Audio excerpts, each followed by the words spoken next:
Para a gente compreender melhor o que é esse mundo das ideias que Platão então fala. Quando Platão inicia seu pensamento relacionado ao mundo das ideias, ele vai analisar aí algumas questões.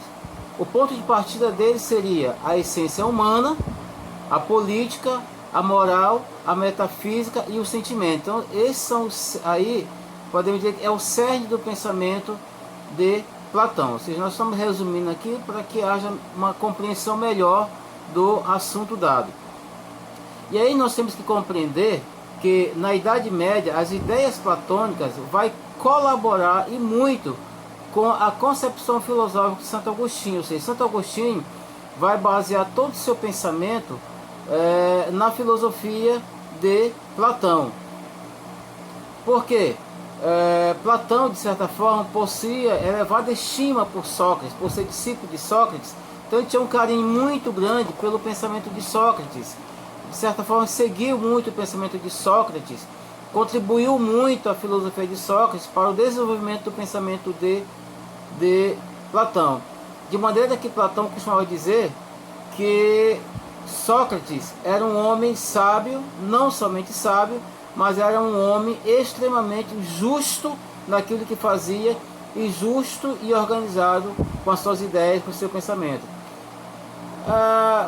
Platão faz aí várias viagens, e nessas viagens ele conhece muito ainda mais, consegue aprofundar mais ainda o seu pensamento sobre a filosofia, aprofunda um pouco mais as suas ideias, né?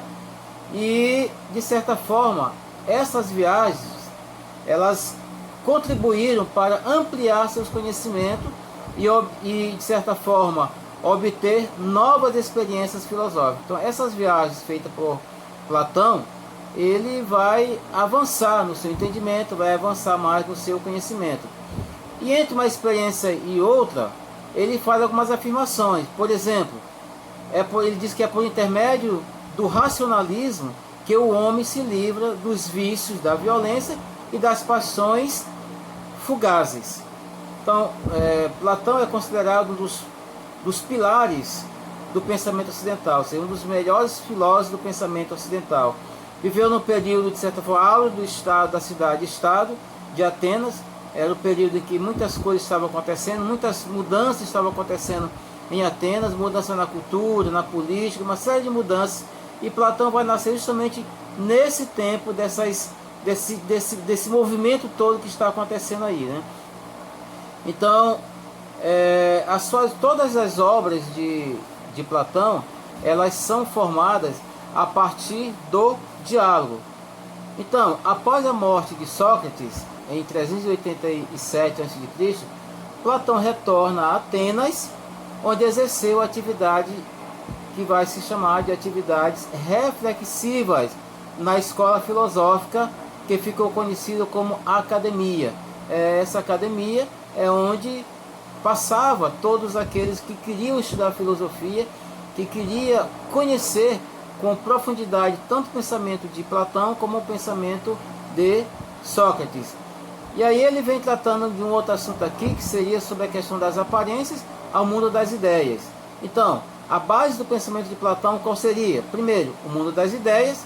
Nesse mundo das ideias ele vai estar tratando sobre a questão material, da questão imutável e o eterno. E trata também do mundo sensível. No mundo sensível ele vai relatar o mundo material, que é o mundo perceptível por meio, ou seja, por intermédio dos sentidos. Esse mundo é percebido através dos sentidos. Os sentidos nos levam a conhecer melhor o mundo. E aí ele vai dizer também como é que é formado esse homem. Quem é esse homem para Platão? De que maneira se constitui esse homem? Óbvio, ele vai afirmar. Primeiro, o corpo. O que seria o corpo? O corpo é o lugar da encarnação. O corpo é o lugar onde se desenvolve todo esse processo da encarnação. É o lugar onde se encarna, né? Então, e a alma? Ele vai dizer que o homem é constituído de corpo e alma. Esse corpo é o lugar da encarnação.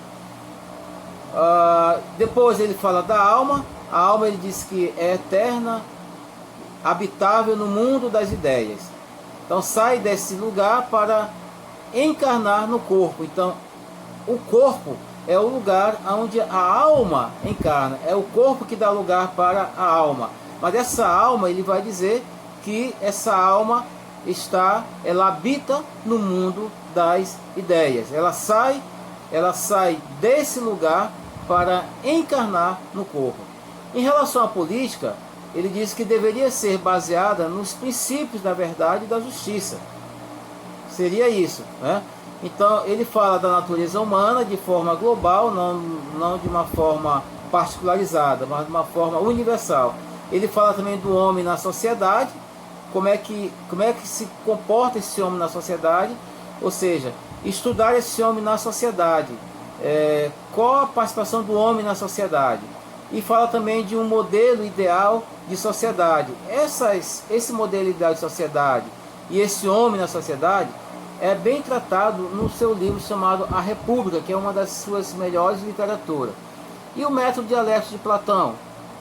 A dialética aqui é um instrumento que permite o alcance da verdade. Então, pela dialética, nós alcançamos a verdade, nós chegamos à verdade. Então, o primeiro estágio no processo de seu conhecimento é denominado pelas impressões ou sensações originárias dos sentidos. Então, o primeiro estágio no processo de seu conhecimento é dominado pelas impressões, pelas sensações, pelas originárias, dos sentidos. Então, as percepções sensíveis são responsáveis pela opinião que formamos da realidade. Então, pelas percepções sensíveis, nós conseguimos perceber a realidade. Essa percepção sensível é que é responsável pela opinião, e essas opiniões é que vai formar a realidade. Então, a opinião para ele aqui representa o conhecimento que temos, esse conhecimento que nós temos no dia a dia.